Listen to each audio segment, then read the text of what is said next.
everyone, it's David coming to you today from my brand new whiskey den. And I am certainly enjoying it in here. I got more room, elbow room, got to get some elbow room. Yeah, that's a flashback to my childhood, isn't it? But anyway, today I wanted to talk about Old Forester. This is the 86 proof expression. A few years ago, we were in the Pittsburgh area and we hit this huge thrift store, and I found a couple of these old Forester decanters, picked up for like $1 each. I think this was from, I want to say around 1964-ish, when bourbons came in these classy decanters, and I picked it up and I'm like, Old Forester. I never heard of it. Wonder if they're still around. This bottle contained bottled in bond. Too bad the bourbon is long gone. It was long gone when I bought this. And bottled by Brown-Forman Distillery in Louisville. I hope I said that right. Louisville, Kentucky. So imagine my delight when I really looked at my local Kroger and I found Old Forester. This is an 86 proof expression. I think I paid, I have to check my receipts. Please stand by. Oh boy, oh fiddlesticks. I tell ya. We made a lot of changes around here. And I don't know, the receipt's somewhere, but I want to say it's around the $20 mark. There are other expressions of Old Forester that are definitely, $50, $60 mark. People talk about, I think it's like, they have these different versions from different years, like 1896 and 1910 and 1920 and 19 this and that. I cannot afford. I could afford, but it's like, let me start with the basic. This is their entry level Old Forester. And let me see, I've got the mash bill right here on my cheat sheet with a bunch of other mash bills. 72% corn, 18% rye, and 10% barley. And I've been finding that I do enjoy wheated bourbons more, thanks to my viewers that care to leave comments. I really do appreciate that, by the way. But if a bourbon that's got rye in it, or a rye whiskey, if it's been aged properly and for a while, I really enjoy it. Maybe even over a wheated bourbon. I think it's the younger bourbons that they're really harsh to me. I guess I got a problem with, I'm sensitive to things that are bitter.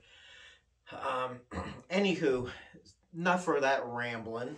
So, let me grab a glass out of my new bar. I got this bar and stools that screams mid-century, like late 60s, early 70s. It's so cool.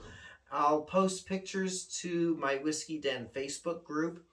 So far, the 2 members are me and my wife. So there is a link on this video, a little button you can click, and you can head over to that Facebook group and you can join. I'm not really big on Facebook.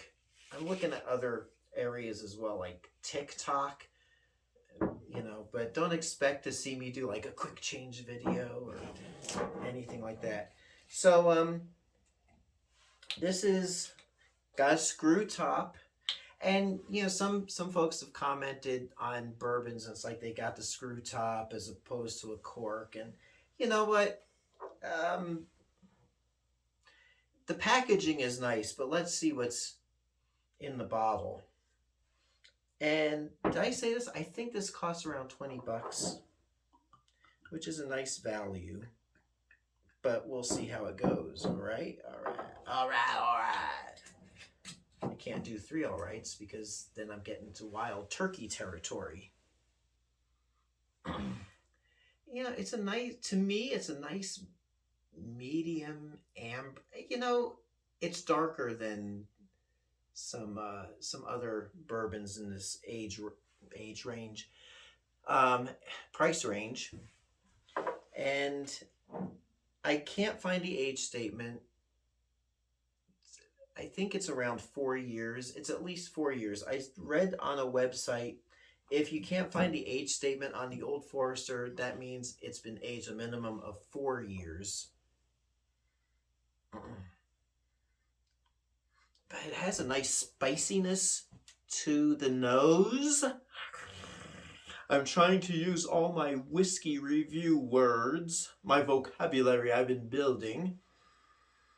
Seriously, I do, it is something to get used to.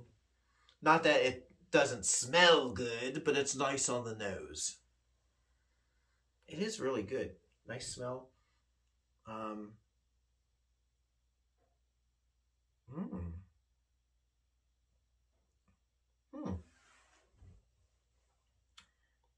It is rather pleasant. It's got that nice smoothness up front. The spicy notes hit. The burn on my throat is not obnoxious.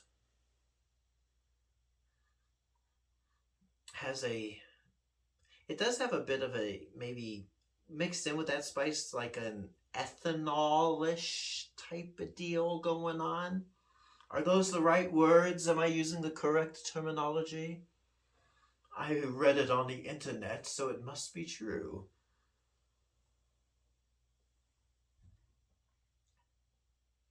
It is for me, it's a nice bourbon. It's not harsh or obnoxious.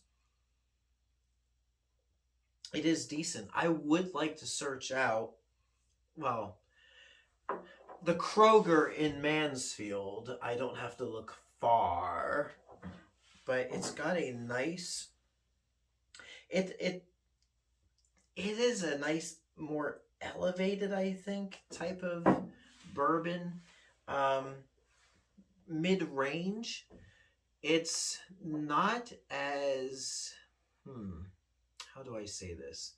I kind of base the rye bourbons, bourbons with rye in it as opposed to wheated bourbons, against Bullet. And it's a little more harsh than Bullet bourbon that I can tell, but it's really nice. It is what you would want to look for in a classic bourbon. Nothing like highfalutin and nothing that's like down low. It's nice mid-range.